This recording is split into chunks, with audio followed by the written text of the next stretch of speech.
Welcome back to the show, Not Without Right, a Shakespeare in the Public Domain podcast. As ever, I'm your host, Dawn Monique Williams, and today I am joined by two wonderful guests. We have returning to the show, theater maker, director, choreographer, intimacy choreographer, and Shakespeare enthusiast, Roberta Inscho. Hey, Roberta. Hi. And everybody's favorite cultural critic, concert goer extraordinaire, only mid on Shakespeare, but my favorite person in the whole wide world, who also happens to be my kid, Jordyn Williams. Welcome, Jordyn. It's me. I'm here. Hard to get you on the show. I mean, really. Yeah. Hardest guest to lock in. I'm busy. So viewers may remember Roberta is a member of the book club that I'm a part of.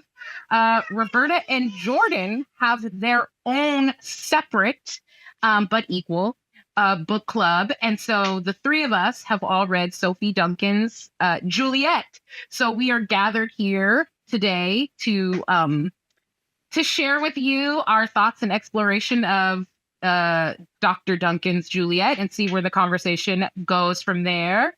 But first, I like to start with some origin stories. So, Jordyn, what was your first or an early encounter with Shakespeare? I've been waiting for this moment all day. I've been thinking really hard about this. And to be honest, I don't know. I mean, when I think about Shakespeare in this current moment, I think about my more recent memories and like encounters with Shakespeare, but that's not an answer to the question. So then I was like, okay, dig deep. Like, your mom literally does this for a living. Like, I'm sure there has to be some experience with it. I literally just could not think of something meaningful or impactful or that would give a good story that was like early enough. So like genuinely, the only thing that's coming to mind is watching the movie Anonymous, where basically the whole movie is about how Shakespeare didn't write the plays. It came out in like, I think the early 2000s, mid 2000s. I think it's like actually pretty explicit too. Like I think there's a scene where somebody has sex with the queen. But that is literally the earliest memory I can think of in any way encountering Shakespeare, thinking about Shakespeare. And it's a form of media where it talks about he didn't do it. Nothing was written by him. You gave us such a preamble that I thought you were going to be like, yeah, yesterday, Ray Fiennes was at the Oscars. So that made me think of Shakespeare. But no, you gave a great answer because you're, very young. And when Anonymous came out, you were a small child. Mm-hmm. And I don't mind if you embarrass me and tell the people that we drove 60 miles to go see that movie because it was not playing at our local cinema. And this was during the time that we lived in Sunderland, Massachusetts. And we had to drive very far to go see that movie. And to set the record straight, I am not an Oxfordian, which is basically the film is Oxfordian propaganda. I'm not an Oxfordian, but I did want to see the film and I did thoroughly enjoy the film and I do own the film and I do occasionally do a little rewatch just for the vibes. I haven't watched this. Oh, it's good. Should I watch this? I mean, it is Oxfordian propaganda, but it is a good movie and it ties in like some really good things. It makes a case for the Earl of Oxford having written the plays and not the man from Stratford. But there's like an affair with the queen and like an illegitimate child. And then there's like Essex Rebellion and of course, like tremendous British actors. Mark Rylance has like a little cameo in it, and then they is say it like also a dramatized documentary. It's not a documentary It's at all. not a It's a movie. documentary. It's like Shakespeare in Oh. Love. It's just a movie, Yeah. like same as Shakespeare in Love or Stage Beauty. Like it's just sort of like Oh. in the It's world fan- of fanfic. Fanfic. Yeah. Yes. However, they did push several sort of documentaries as supplements to the film. So there are documentaries that came out around the same time that are, again, Oxfordian propaganda, and like Mark Rylance is in that, and Derek Jacobi, and you're like, oh my gosh, these people who made their whole careers doing Shakespeare don't think the man from Stratford wrote the plays, which is a sort of fascinating take. For our viewers, I'll drop some links in the show notes. And also because Roberta's been on the show before and shared with us her sort of memory that she'd come up with, I'm going to link to that episode where Roberta and Graham Smith were on the show. And instead, I'm going to ask Roberta, last time you were with us, you were doing an adaptation for a group of high schoolers to do Macbeth. So where's that at in the world? Well, they are in rehearsal during school hours. It's all rehearsed during school hours. And I have now also been commissioned as a fight choreographer. So I have been to I have already choreographed the fight where the murderers kill Banquo. And Hashtag spoiler alert. Well, Yeah, that's crazy, Roberta. I feel like people should already know that by now. But yeah, spoiler, Bestie dies. So Bestie Banquo is dead, and that is choreographed.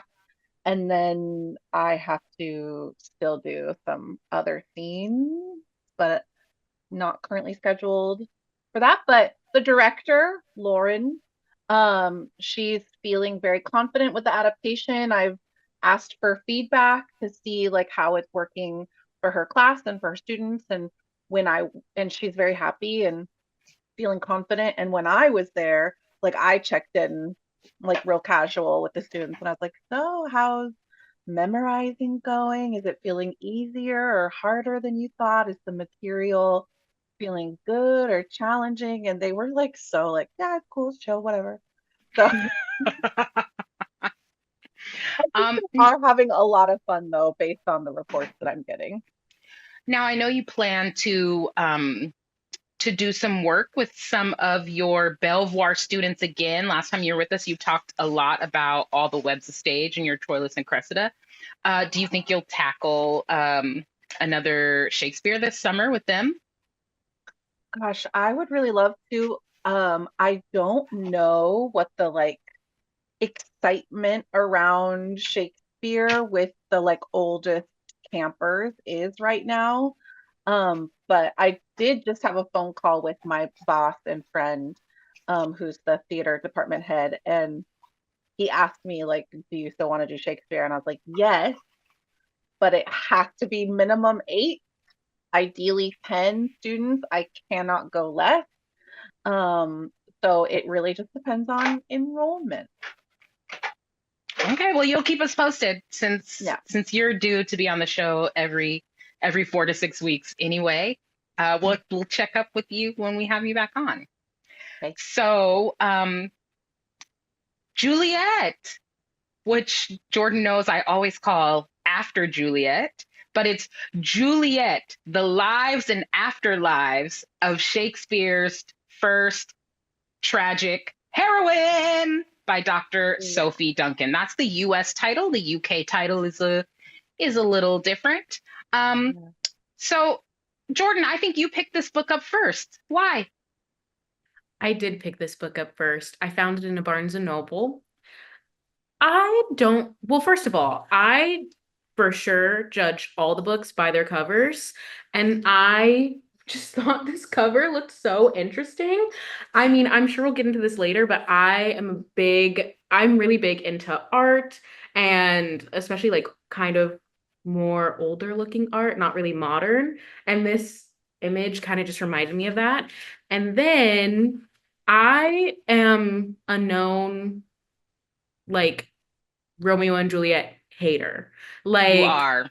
from the You very are. beginning, I've been anti Romeo and Juliet. I thought they were absolutely ridiculous. I mean, it made truly no sense to me. And so when I saw this book on the shelf, a part of me was like, you know what? Maybe I'll read this and get a different understanding of the characters and of the play. And I also thought it was interesting how Sophie Duncan was essentially going to be diving into so many other people that sort of fit the Juliet trope or model. And I was like, you know what? This might actually change my heart. It might sway me. So I'll give it a chance and see how I feel. Also, I'm trying to be smarter and read more nonfiction because I read a lot of fiction right now, if I even read at all. And I was like, you know what, girl, you're trying to go to grad school. You need to read less fantasy, make-believe worlds and read some more fiction. That's or nonfiction, but it's true though, Roberta. Like you're one of the smartest people I know, and you read a lot of romantasy, fantasy. You know, I so I believe in balance, and some of the best books I've read have been fiction, fantasy, romance. And I could go on a whole diatribe about that, but I won't right now. But it's all valid. yeah. But that's the main reasons why I picked up the book. And did it change your heart and mind? It did. I mean, I'm sure we'll talk about this more, but Miss Sophie Duncan, she's really smart. I mean, obviously, she is like a professor at Oxford. I don't even know if they call them professors there, because it's Oxford. So, like, they might say something fancier, but she's very, very intelligent. I thought the book was very interesting, and it really did make me feel some sympathy for these characters that I did not feel once ever before. And Roberta, why'd you pick up the book? Because I have major FOMO, book FOMO, Yeah. and if anybody I know reads a book, I need to read that book. So, and obviously because it's Shakespeare related, I was more than happy to read it, especially with my favorite crush in the whole world. Yeah. Well, I probably say this every week, Romeo and Juliet is my favorite play. So I was already very excited to read it. And then Jordyn picked it up and I was gagged because I was like, you don't even like Romeo and Juliet. You're such a hater. And she was like, no, but I'm going to read this. And Roberta said she'll read it with me. And I was like, oh, so no invitation for me. So I just inserted myself in the trifecta and was like, well, I'm going to be reading it too, because after all, of the three of us, I'm the one who's writing a dissertation on Shakespeare. So you cannot outsmart me. I'm the smartest smartass of them all. So it didn't take much convincing for me. I was really already excited and on the train. And I found the book so illuminating because Dr. Duncan made connections for me that I had never, ever made. And as somebody whose whole brand is like Shakespeare and multicultural performance and critical race theory, the chapter 3 was perhaps my favorite. And that's where she talks about how many enslaved Africans in the British colonies were named Juliet and just how pervasive a sort of cultural marker Shakespeare was, and how attached to the British slave trade Shakespeare, not the man, but the legacy was, and that actually how much the slave trade funded British National Theatre, which was not a thought I had ever really had. I think maybe as, like a Black American, I think a lot in terms of like U.S. colonial slavery, and of course I think about the Caribbean and such, but I don't always think about what the impact was in England proper, like what was actually happening on British soil. And so to like learn that like all of that money from slavers was what was like driving commerce and allowing them to like rebuild after the restoration was just fascinating to me. And that Juliet was like one of the most popular names that was being given to enslaved Black women throughout the British colonies was just like, it really had me gagged. And then of course, Dr. Duncan's like really like incisive analysis and critique of that just was so captivating and so stunning. And of course, it comes after the chapter "Everyone Loves a Dead Girl." So also like where it falls in the book. I wonder what sections from the book, maybe it's even just a passage or just something like really just like had you like in chokehold. Okay. All of it. Yeah. All of it. Jordyn, I see yours is like tabbed and everything. Yeah, mine is tabbed. I mean, Both of you. well, Oh my Roberta- goodness. serious about that. I was a e-reader girly. So I don't even know if the charming viewers can even see because mine's on the sleep screen. So no tabs because I was a. And if I tell the truth, this episode is not sponsored, not by Barnes and Noble or any other brands that you hear us name. But this is a Kobo, and Not a used copy. This is you.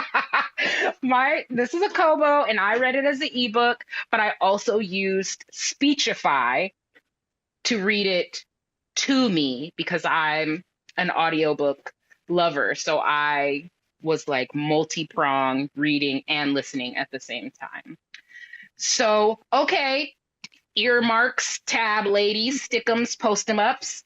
Jordyn, why don't you share something that really just captivated you in the book? Well, the chapter "Everyone Loves a Dead Girl" I think really stuck out to me. And I even sent Roberta like a audio voice message as we were going through the book. Because I think this chapter like really blew my mind. Essentially, part of what Sophie Duncan is talking about, Dr. Duncan. Sorry. That's just me. That's just me. I'm just in my dissertation era, so everybody is a doctor. I think Soph is like, you can just call me Soph. Yeah. And we're on a first name basis, me and Sophie. I don't know if she knows that yet, but we are. Yeah. I thought that chapter was insane. I mean, like I was saying, basically, part of what she's talking about is how in like Romeo and Juliet, there's this sort of like weird sexual tension between Juliet and Death.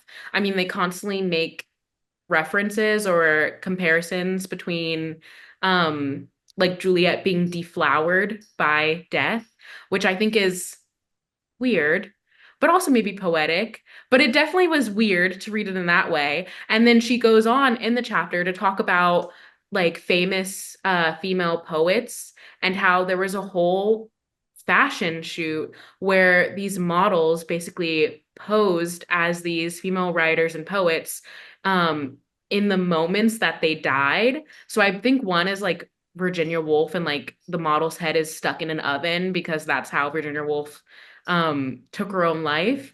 And I think that that's absolutely insane that it is this thing of like death somehow is always like a constant threat for women, but make it sexy. Like maybe it's kind of hot. Like maybe actually kind of like women are so fragile and like women can just be taken advantage of and like women can like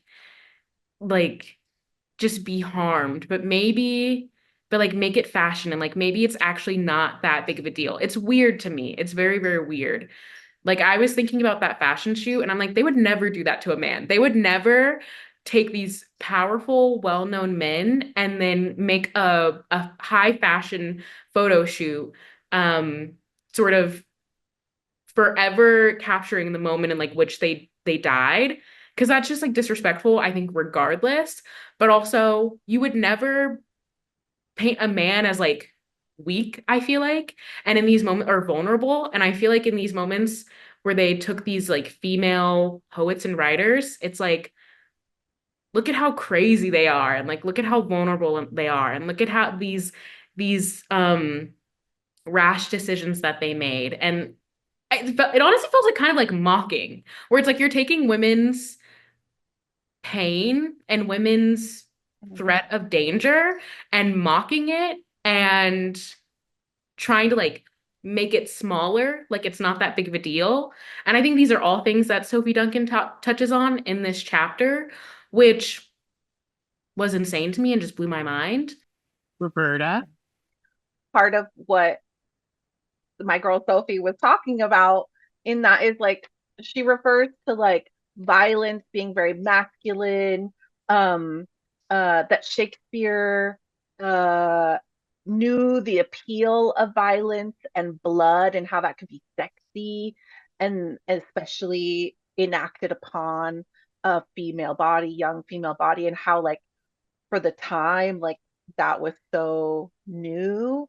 So it also had, you know, that like sparkle to like, oh yes, let's kill a young girl on stage. I think the part of that chapter that really got me was when Sophie Duncan was talking about the people who played Romeo to their Juliet.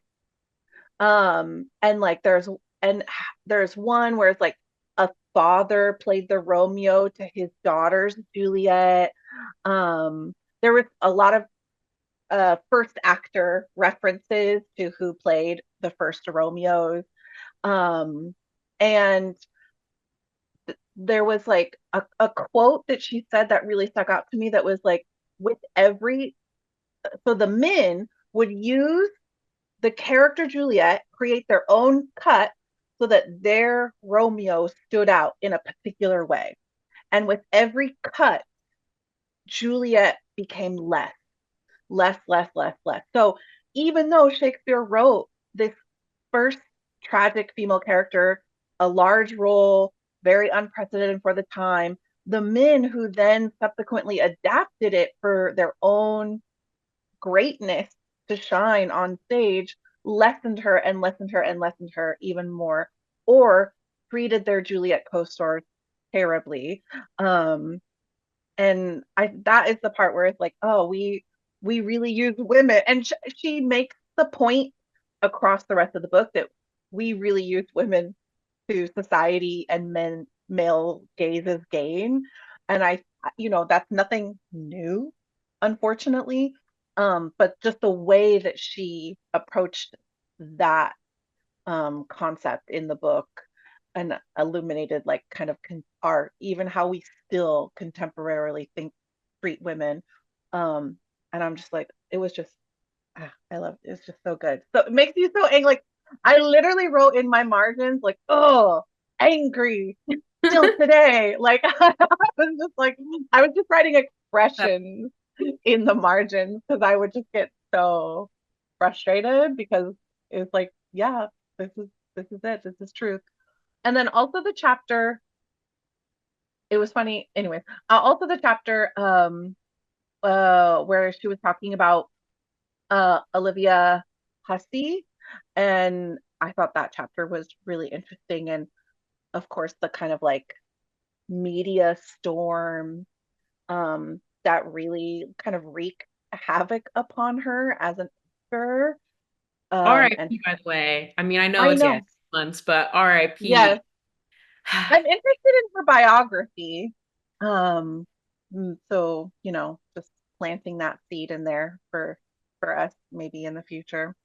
But yeah, like that she was presented to the media, and like today, I mean literally today we're still seeing women being torn down for being too much of this or not enough of that, too skinny, too old, too whatever, not enough of this. And she really kind of like wrote a lot about how being Juliet kind of made that even bigger for her like press tour, and like put a lot of stress on her, and like she was so young and smoking and eating disorders and all of this because of the pressures. And so very powerful, but sad. Sophie opens the book talking about like who the young man may have been that Shakespeare wrote the role for. She opens the book talking about the young men, in particular the pair of young men that conjecture says must have played like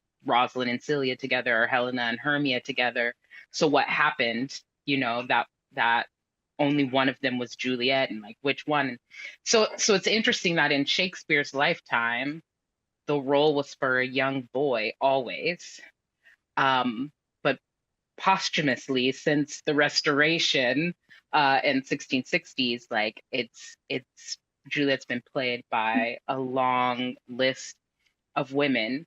And once those women were in the roles, Roberta, you talked about how their co-star, how they became diminutive to their co-star's largesse, and just the way the trope has been like twisted and manipulated right up until today. One thing that I wanted to talk about that kind of is coming off of what Roberta was talking about, how the women that play the role of Juliet, how like it maybe kind of low-key ruins their lives for a little bit, and the different ways that things are cut to prop up the man that's playing Romeo, and just sort of like Juliet can be whatever I need her to be in the moment, is like essentially what this whole book is about, is how like Juliet can be whatever I need her to be in the moment, which is crazy. I thought one part that was really interesting was talking about the actress Ellen Terry, who I guess is actually maybe her more iconic role is when she did Lady Macbeth. There's actually like a painting that John Singer Sargent did up in the Tate Modern, which Roberta and I, sorry, Mom. It's a Roberta and I love fest. I can't help it. We were there. We were there. I don't actually remember seeing this painting though, Roberta. But No. it's kind of a really popular painting. It's like her in this green gown and her hair is red and she has crazy eyes and her arms are up. We'll link it in the show notes. I say that as though I do the show notes. I don't. Anyway, I think that's like her more iconic role, but they talk about how she actually did play Juliet, and there's these photographs that were taken of her, sort of like in character, and her interpretation of Juliet, or I guess maybe it wasn't really her interpretation, but the way that she played Juliet was sort of like this really like frenzied young girl. Like they describe the photographs where like she just looks lost in the eyes, and I looked up the photos, which again will be in the show notes, don't worry. I looked up the images, and she's like has this white like sheet wrapped around her. I mean, she literally looks like she was out raised by wolves. She looks wild, but I just think that was really interesting because, well, one, that this woman Ellen Terry played Juliet, and it doesn't seem like that's super well known except for people that maybe are Shakespeare connoisseurs or study Shakespeare, but also just there's like this kind of other interpretation of Juliet, which is one that I think I fell prey to. I think part of the reason why I didn't like Romeo and Juliet, and I was especially hard on Juliet, is because I think I viewed her in the way that actresses like Ellen Terry and others have portrayed her, where like she's out of her mind, like she needs to take a sedative, she needs to calm down. You're like a 16-year-old girl, like get a grip. Why are you in such a frenzy? Calm it down. And I think I was just being hard on her, but it's so interesting because I do think that maybe that portrayal is valid for some people and to some extent, but I think that really gave me like a negative view of Juliet, where like she's all over the place. Calm it down.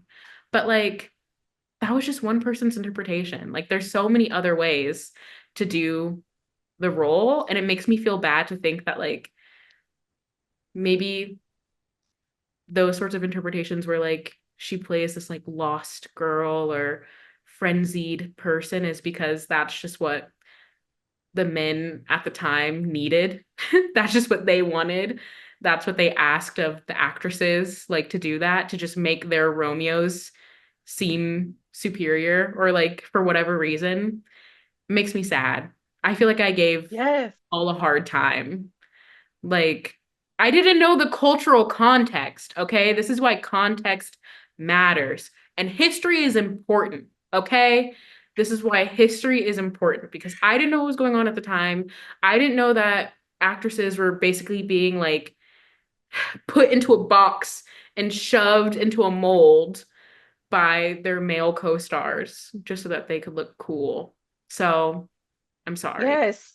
And that their youth and their sexuality is not theirs to control, and that's what makes them so intriguing and exciting. And Juliets who don't have control over themselves Mm-hmm. obviously are there to prop up the like male characters, Capulet, Romeo, Yeah. etc. Because like when we sexualize, when we fetishize their youth, beauty, and sexuality to art, to like society or male gain, then it's like, oh well, she just doesn't know, um, you know, what she's capable of, or what her own desires are. So let us teach her, let us tell her what she is and what she isn't. Um, so infuriating. She's so smart. She's the She's the smartest smartest character in the person in play. the, yes, She and is she so makes all smart. the action. And she's 13. Okay, 13. My B. Yes. And she dies just shy of her 14th birthday. And she's so book learned. She knows all the court dances and all, like, she's brilliant. And I have to just shout out, I have seen some amazing Juliets on the stage. I mean, these were of course like very grown women playing a very young girl.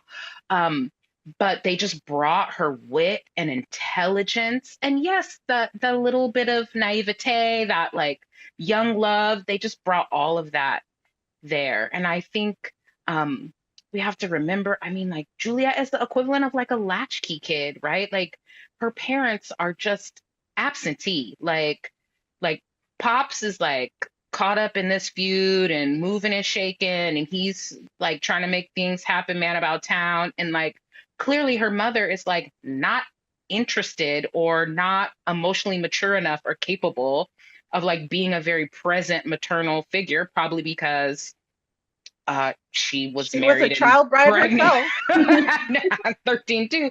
So here we have this young girl who is like, probably spends hours and hours alone or with her nurse. I just imagine her having this like voracious appetite for books and studying language and dance and fencing and all these things that I guess I too am like visiting upon the text. She's just so stinking smart. And I don't think she's crazed at all. And I'm very grateful to not have been embarrassed by too many productions um, that have depicted her as such. Um, yeah. Oh, I love her. I love Juliet so much.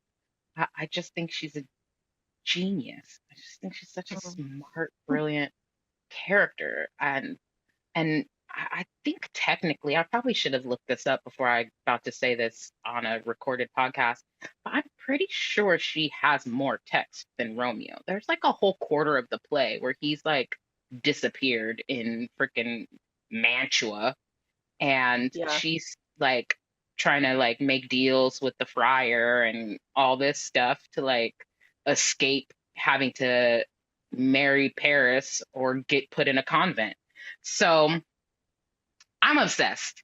And so of course a book called Juliet was gonna like have me like, it was gonna be a page turner, a screen swiper. Also, viewers, Jordyn may have overcommitted. So if at the time that you view this, There are no links to the Tate Modern Ellen Terry in the show notes. Just drop a comment and then I'll remember to go back and do that because Jordyn doesn't do the show notes. I do the show This is notes. This what is it means a to be a solopreneur. creator. I'm This not a content creator. I'm an artist. I'm an artist. Oh, okay. Well, you're an artist that wants to get paid off this platform, so this is what it means to do. I'm a long way. 74 subscribers. Come on. Jordyn, I just found a note, and you can't really see that, but it literally is like verbatim what you were just talking about. It feels reductionary to choose madness as the acting option. I mean, it just makes me feel guilty because I'm like, that's, I think, how I viewed her for the longest time, not realizing that, like, that's not real. Like, that was just like a narrative created. Well, and how many times have we said a woman is hysterical in order to control her? Mm-hmm. And Yeah. we're all, I mean, you know, that's what we have been taught and have been shown. Yeah. I want to probe a little bit deeper into some other things that that you've sort of hinted at, Jordyn, that you're like, oh, we'll talk about this later. Which is that your great passion is actually visual anthropology. Whew. Mm-hmm. So, first of all, because it's a very like non-US discipline, could you explain or unpack for our viewers slash listeners what visual anthropology is? Yes. And I'm going to use my wording, which might be different. Please, only use your wording. Okay. Well, I'm going to continue now. Anyways, I describe visual anthropology as being sort of the study of culture through media, using media. Like if you think about ethnography, which is typically like writings, but then you can, I feel like, transform that into like documentary, and you can have photographs, you can have images, you can have recordings, basically just things that are sort of capturing moments of a people, of a society, of a culture, and being able to break those things down and pull meaning from them and learn more about those people. Yeah, it's way less science-y than like biological anthropology, which is not what I excel in. I'm all about the arts, baby. So, so like a lay person in sort of reductionist terms might say like art history. Yeah. And then it also includes then maybe like you said, documentary evidence like photographs. So it could also be like folk art, like family photos. Mm-hmm. And of course, you are a huge cinephile. Okay. Sure. I mean, Like, isn't that also visual anthropology? yeah, but I don't know if I would go around saying that I'm a huge like cinephile. Like I'm a girl with an AMC A-list subscription. But like I don't know if I would go around saying I'm a huge cinephile. I have been in a few cinema classes where I can like flex that knowledge a little bit and feel super smarty pants. But you know, you just can't go around like putting associating titles to me. You know what I mean? Someone might try and step up. I don't know if I'm ready for that. Heard. Yeah. Heard. But sure. Okay. So just regular run-of-the-mill movie buff. I'm an enjoyer of the arts. Like do we need to label it? Like I'm a receiver. I'm an observer. Okay. I'm a receiver. I just, you know, the world is so beautiful and I just take in all the fruits of her labor. This is why I love you, Jordyn. I respect it. I respect it.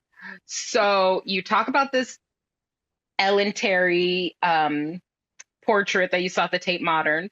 Yes. I happen to know that another photograph that you really enjoy is also Shakespeare inspired. Can you tell us about that? I guess it's a painting. Yes. Can you tell us about that painting? I can guess which one you're talking about. I don't really know. But oh my gosh, is this the one where like I cried when I saw it? Okay, yes. Because I was thinking of a different one that's here at the Getty, which I also really love, but we can circle back to that. I love the Ophelia painting that is up in the Tate London. There's two Tates. If you know, you know. So it's up in one of the Tates. It's I've never actually heard the like artist name spoken. So I make up my own pronunciation because I've never actually heard it out loud, which is really important for comprehension. You need to read it, hear it, speak it. Anyways, it's John Everett Millais. That's the part I don't know. I don't know how to pronounce his last name. But yes, he painted this iconic depiction of Ophelia and the moment that she is drowning, which sounds Jordyn was overcome when I was she really stood in front of this painting. I was She not lost. emotional.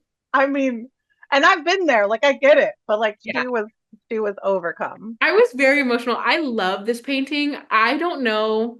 I mean, my first time seeing this painting might actually be like my first encounter that like matters with like Shakespeare because I love this painting. I don't even know when the love affair started, but I'm obsessed with this painting. I think it's so beautiful.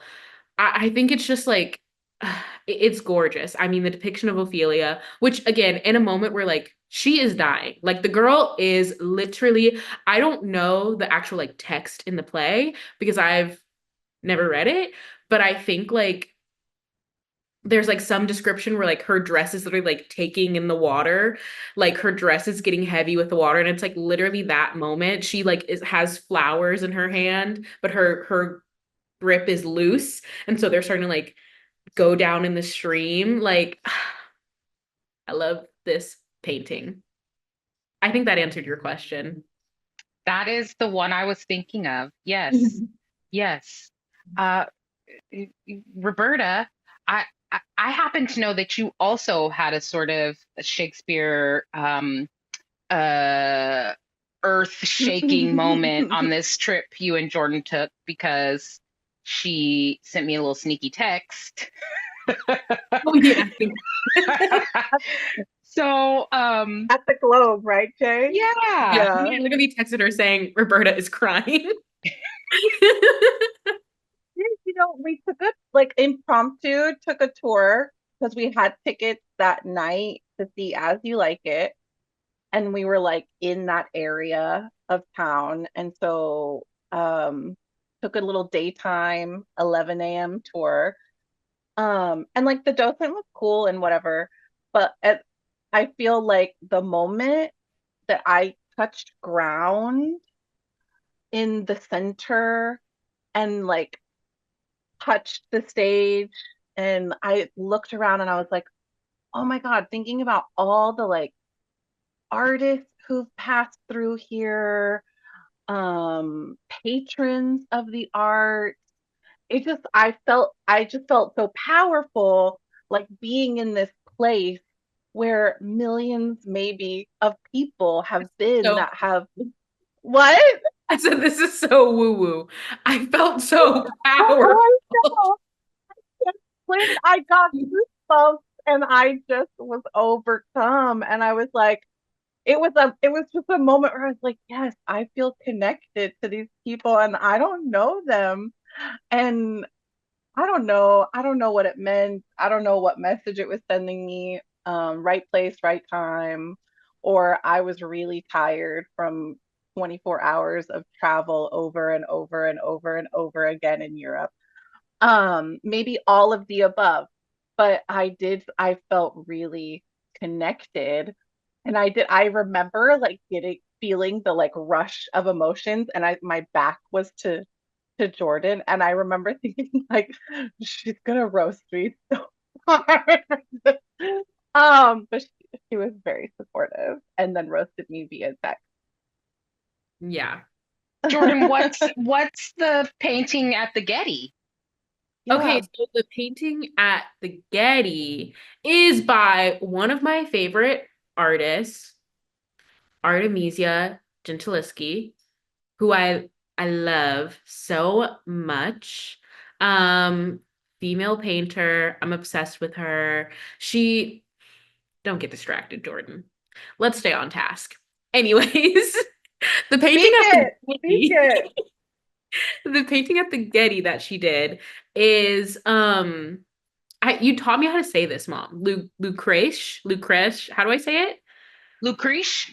Lucretia. And it's the moment that this woman has like a knife up to her. It's really like her bosom. I want to say like her neck, but it's really like her boob because there's so much nip in that painting. I love it. But she literally has like a butcher knife up to her bosom. And if I'm remembering correctly, it's because she was accused of like an affair, and she was like, I'd rather die than have people think I cheated on my husband, which is the world for you. That's crazy. But yeah, I love that painting at the Getty. Now, I am going to go on my little side tangent and say that there is a great Artemisia Gentileschi painting where it's Judith beheading Holofernes. It's great. There's like articles written about how her depiction of the moment is clearly different than many other depictions of that moment, especially a lot of those other works are by men. You can tell that the vibes are different. And that's all I'm going to say on that. Well, I do want to, because Jordyn um, is just an art girl who has not only an AMC A-list preferred membership, but also a Cinemark, BT Dubs, just so that people know, and sees at least a movie a week. And because Dr. Duncan's book sort of changed her mind on Romeo and Juliet, I wonder if you have a preferred cinematic rendition of Romeo and Juliet, of which there are many. So many. Okay, here's the thing, is that I feel like people of my generation, Gen Zoomers. okay, don't do all that. Anyways, I feel like people of my generation really like the Baz Luhrmann Romeo and Juliet for the aesthetic. I don't think people really care about actual like direction, or like acting. This is my own personal opinion. I mean, I'll speak for myself. Like, I don't really have much to say regarding like Leonardo and Claire Danes. Claire. yes, Claire Danes. Sorry, I know that was horrible to do that in this podcast. Goes against everything I was speaking about. But yes, and Claire Danes. I don't have much to speak on them. I do think Leonardo is a freak that dates women too young for him. But that's neither here nor there in this particular moment. Or maybe it is actually. But anyways, it's very Romeo of him. Actually, it's very Romeo of him. But yeah, I love the aesthetic, the like cinematography of that movie. So I love that. But do I actually have like a favorite Romeo and Juliet like retelling or more like modern retelling? I'm not sure. I need more ideas. Roberta, do you have any? Do you remember some? Yeah, Roberta, what's your fave R and J? Well, I mean, if we're going like Romeo and Juliet proper, I mean, let's just preface this all by saying they're probably all problematic in some way. So let's just let blanket statement that right there, because I think we can find issue with something somewhere always. But Mhm. I, I actually I think my first Shakespeare memory in film was the Zeffirelli Romeo and Juliet. Because high school, that's, they showed that as the like, it was like the best one that would captivate people of my age at the time. And I liked it. I thought it was really beautifully filmed and interesting, and always great to like see the text and performance, because I did not have a lot of live theater experience growing up, so I felt connected to that one. But I love anything Juliet, Romeo and Juliet adjacent. But if we're going proper, Anything okay, maybe not anything. Like if you were to list something off the top of your head right now that maybe you're thinking, Romeo and Juliet. I I'm so Broke the precious. sound barrier But like, that excited you. but that also, I think, goes back to what my girl Sophie is talking about, is that we kind of take on the name of Juliet or Romeo and Juliet, the tropes of these characters, and we kind of plaster them onto a lot of different things. And we might, I think Romeo and Juliet is a good example of that. Like there are things that are iconically Romeo and Juliet, but like it's pretty far removed. But I thought it was cute. I saw it. I thought it was precious. I Is it my, remember you remember one? you were leading the witness, Mom, as you like to say. West Side Story. I remember it, which, by the way, I didn't like West Side Story either. So I'm a secret hater. I didn't like I that don't one like it. either. But I didn't like the original where like it was a bunch of Greek people covered in like brown face and like with their summer tans. So I wasn't a big fan of the original. But I did, oh, can we even say this anymore? Because Ansel Elgort, bleep that name. She's not going to, and then it's gonna look crazy in the final edit. I said that. Roberta made a blanket statement that like it's all problematic It's all territory. problematic Okay. somewhere. In the newer version that was directed by Steven Spielberg with Rachel Zegler and Ansel Elgort, I actually liked that version. That actually like kind of made me like West Side Story. But yeah, I did not like the original one that I saw, the movie version that I saw as a Fathom event. A direct quote, because yes, I took you as a Fathom movie event, meaning we paid extra for those tickets. I didn't pay a single dime for those tickets. And as we left, you said, I could have gone my whole life never seeing that. Dang. Meanwhile, Hot take. I A thankless job. am like, a boy like that could kill your brother. But like I'm kind of into it now after seeing the Steven Spielberg version. I'm kind of into it now. Like that kind of won me over. Maybe it was the Rachel Zegler of it all, but I'm kind of into it a little bit. A little bit. That one's solid, I guess. Well, my favorite Romeo and Juliet is also the Zeffirelli, though I use the Baz Luhrmann as a teaching tool because I have found, Jordyn, that the Gen Zoomers can relate to it a little bit more, even though at this point it too is dated. It's actually very dated now, but the Gen Zoomers get it a little more immediate than the Zeffirelli, which presents as a little snooze fest for some. Like you have to be really committed.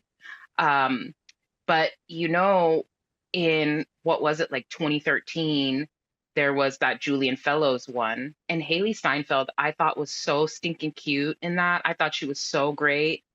I thought the design was so great, and I thought Julian Fellows of Downton Abbey fame made a mockery of Yeah. that script. Made a mockery of that script. Jordyn, I watched season 1 of Downton Abbey, and you know why I did not continue with Downton Abbey. There are no people of color in Downton Abbey.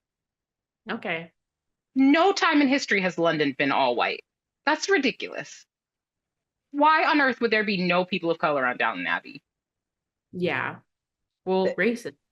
They weren't Exactly. telling that story. So much respect to Dame Maggie Smith. Love her. May she also rest in peace. I watched season 1. I did not need to go back. Mm-hmm. So don't try and put me on blast on my show. Okay?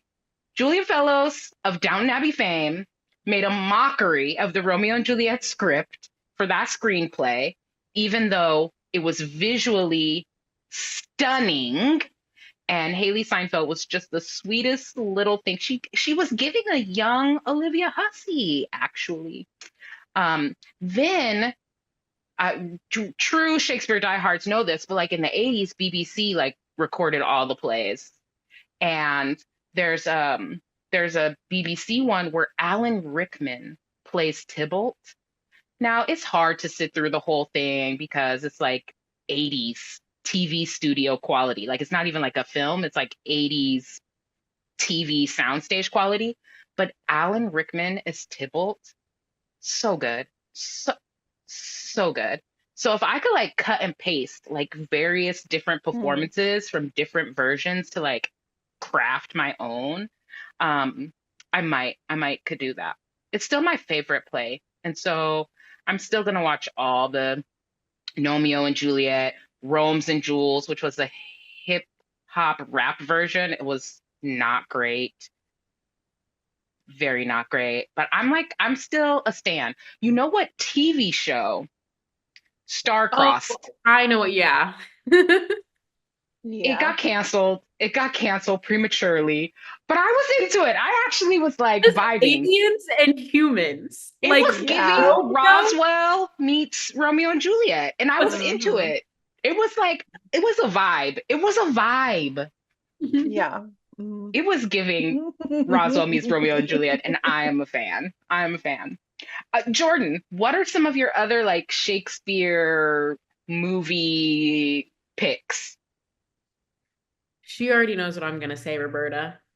She already knows what I'm gonna say. She's the man. She's the man. She's the man. She's the man. Love it. I'm so sorry to Amanda Bynes. I don't know. I think maybe we kind of ruined her a little bit, but it Like might have so been many worth young it. women actors. It might have all been worth it because we got She's the Man out of it. I'm kidding. I'm kidding. I kid. I joke. But yes, we got She's the Man. Amanda Bynes and Channing Tatum actually in that movie together as like the couple. Like Honestly, could have won awards. crazy. Please don't even get me started. Like it definitely good. could have won an award. It's the best. It's based off of Twelfth Night. For those who don't know, I can say that confidently. I know that much. And essentially Amanda Bynes, and then some guy whose name I don't even remember because it really was all about Amanda Bynes. But Amanda Bynes and then some guy whose name I don't remember, they play like Sebastian and Viola. And so as the story goes, like Viola, Amanda Bynes, dresses up like a dude for like half the film and hijinks ensue. Like it's set at a university and Amanda Bynes plays like a really talented like collegiate soccer player. And so she's on the like college soccer team with Channing Tatum. They end up being like roommates together and she is like so into him, but she's a guy. It was a little bit taboo, but like maybe he's actually kind of into it. I don't know. Is he bi? I mean, maybe, but like, I love it. I love She's the Man. It's great. There's like a whole makeover montage. It is iconic. It is iconic. Iconic. Had it on DVD once upon a time. It's probably in storage now, but like now that's considered, I probably get a lot of money for that in my mind. Roberta, do you have a favorite Shakespeare movie? 10 Things I Hate About You. 10 Things I Hate About You. It is. Come I'm on. sorry, Jay, but I think it tops my love for Well, She's the because it Man. has Heath Ledger in it. So like, and Julia Stiles. Julia Stiles. Like, I mean, the cast is that's stacked with 90s, early 2000s actors. It is so good. An adaptation of Taming of the Shrew. And like just the set in a high school. And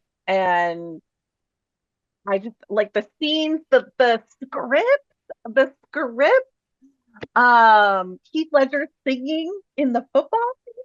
Come on. I mean, we maybe also did Heath Ledger dirty, R.I.P.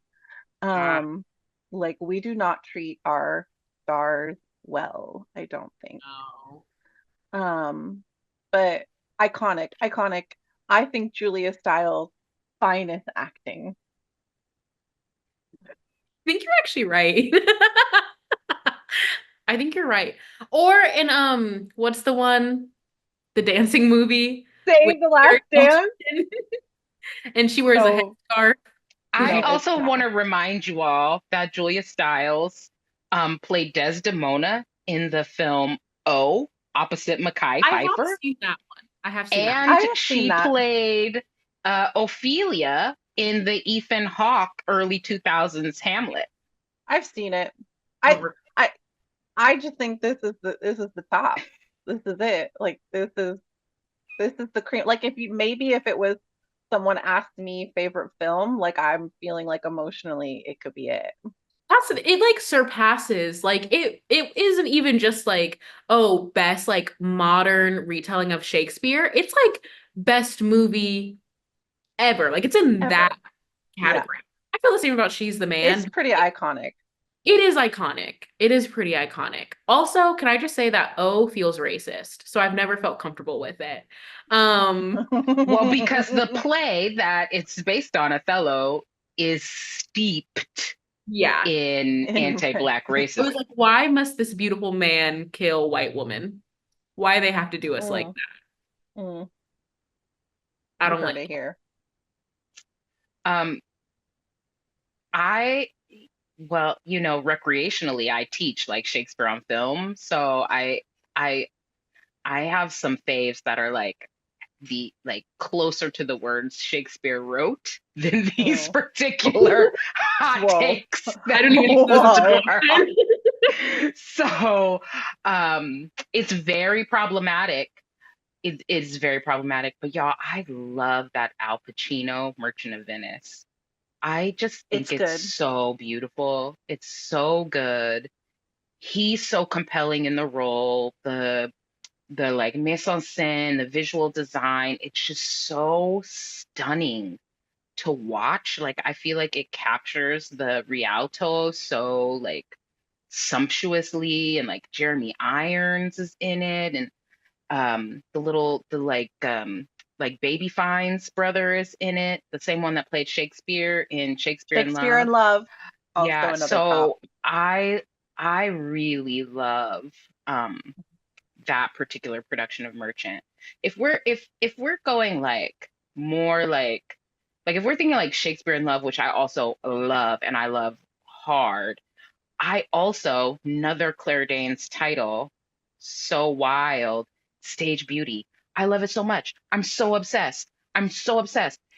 And here's the real gag. There's like full on blackface in it. And I am like so triggered by blackface. I'm not here for it. I do not enjoy it. And there's something about that movie that I'm obsessed with. I've never seen the stage play. And I don't know if there's a way to do it, to actually still do the stage play now in a way that has like integrity. But Billy Crudup is so phenomenal. And I think because Claire Danes is like playing an actor who's sort of a bad actor, it's like aces. Like, it's so good. So good. So good. That is so good. burn. You know what? I actually don't Claire think has she's done that some. bad. I mean, what's the Homeland? What's the like TV series she did with Mandy Patinkin? She was great in that. She was great What about the in that. Family Stone? She had like a little bit part in Family Stone. Ask me if I remember her in Family Stone. She was the sister, Sarah Jessica Parker's sister. Dang. Mm-mm. I can't even see it in my head. I can't even like conjure the image. We are going to pivot here to talk about some stage plays, and I just want to let the viewers know that that's going to continue in a second episode. So we hope you tune back in next week for part 2 of this thrilling conversation. Okay.